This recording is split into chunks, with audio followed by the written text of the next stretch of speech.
you, Madam President.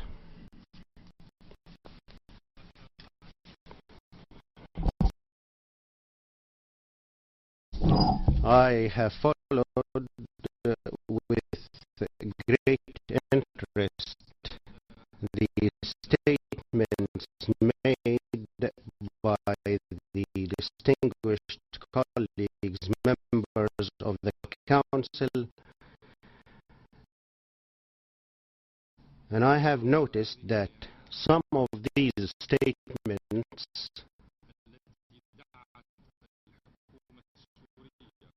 which called upon the Syrian government to scrupulously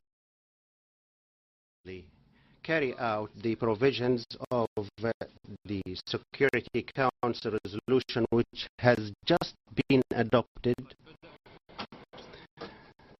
themselves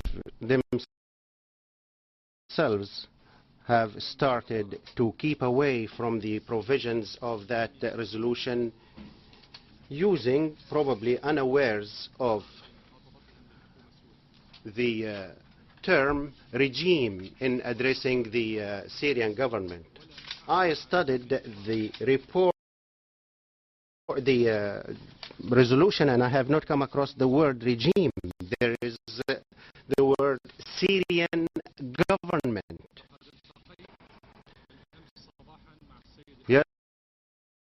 Yesterday morning, I met with the Secretary General and his senior aides, and I appealed to him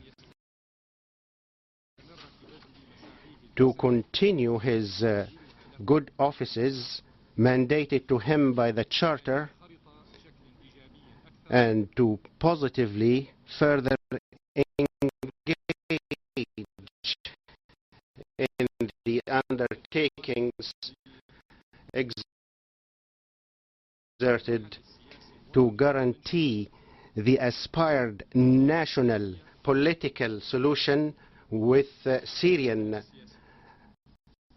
leadership to achieve political solution. This is the crux of the matter in the Annan plan. Now, since the opportunity is propitious, I would like to appeal to you, address to you the same appeal I addressed to the Secretary General yesterday morning.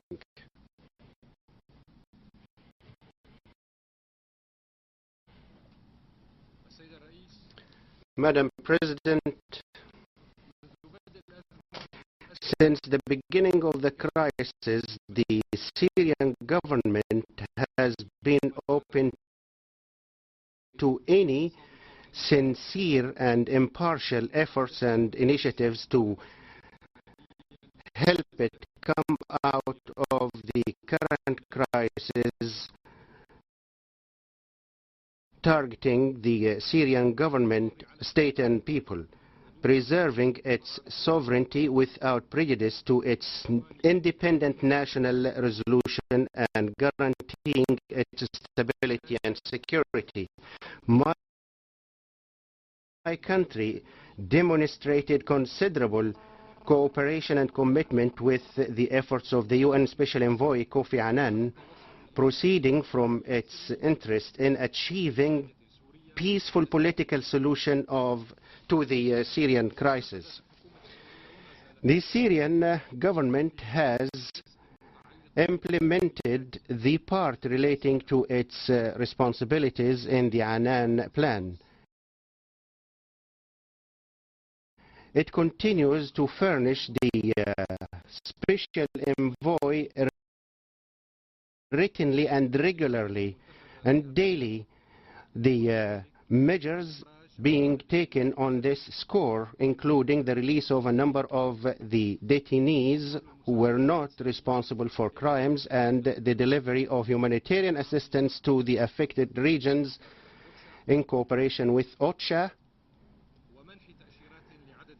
according visas to a great number of mass media, exceeding 600. I am pleased to declare here, in the name of the government of my country, that Syria has informed Mr. Annan today its implementation of Article 2 of his plan, as well as all the subsidiary paragraphs of this item A, B, and C.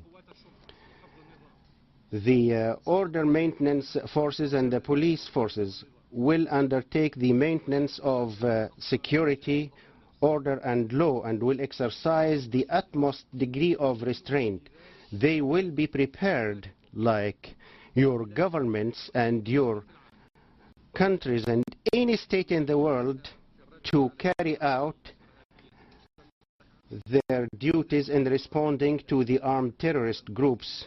If they continue to attack citizens, government forces, public and private property, and if they continue to commit violence, our national army and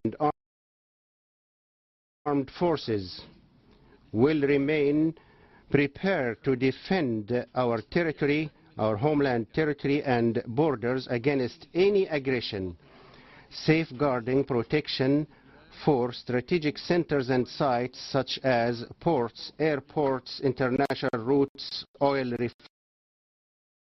refineries, and infrastructure facilities. Madam President, the dispatching of impartial monitors to Syria was a basic Syrian demand. It proceeds from the position of force and self-confidence.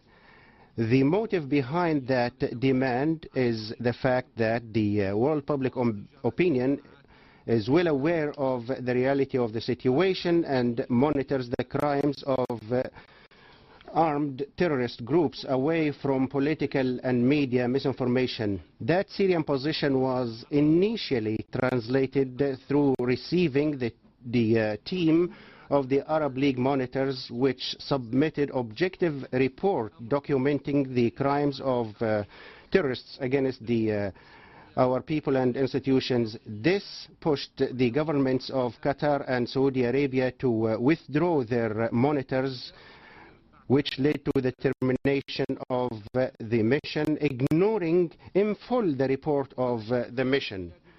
My government reiterated once again that cooperation and openness in signing, as of late in Damascus, the preliminary understanding which governs the work of UNSMIS in the framework of respecting the Syrian sovereignty and guaranteeing the commitment by all parties. Our government is ready to sign the protocol regulating the deploy of the UN monitors when the UN is ready for that on the basis of the preliminary understanding. My country, dear colleagues, has a vested interest in the success of the work of the mission, proceeding from our keenness on achieving the stability, safety, and security of our country and citizens.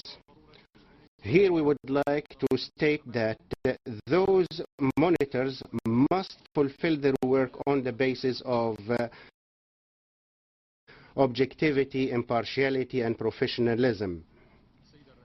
Madam President, some parties responded to this clear-cut obligation by the Syrian government, undertaking hysterical questioning campaign which clearly reveals their bad intention in principle towards Syria.